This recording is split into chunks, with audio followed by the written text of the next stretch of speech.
我是佳美，欢迎来到佳美的睡眠资料库。今天的主题是睡眠呼吸中止症。你的枕边人有打呼的习惯吗？小心，他可能是睡眠呼吸中止症的患者。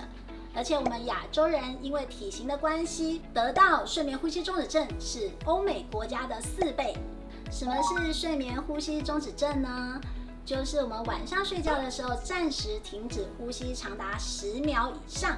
那如果每小时5次的话呢，就是罹患睡眠呼吸中止症了。那假设是5次到15次的话呢，是轻症的患者；15次到30次的话是中度。那如果是30次以上的话，就是重症了，这需要立即做治疗的。那根据统计呢，我们华人呢有1/4的人呢是有罹患睡眠呼吸中止症的，但是很多人呢都没有察觉。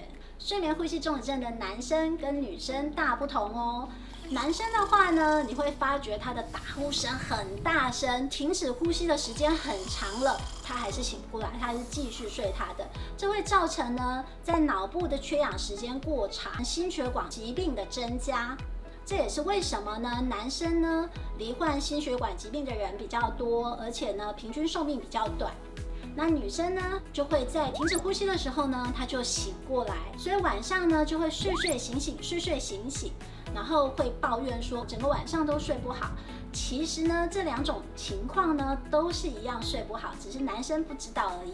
怎么改善呢？第一个是手术，佩戴呼吸器，止鼾牙套，改变睡姿变成侧睡。根据统计，睡眠呼吸中止症的患者呢，改变侧睡睡姿的话呢，有65%以上呢都可以得到改善。那大家有了解睡眠呼吸中止症了吗？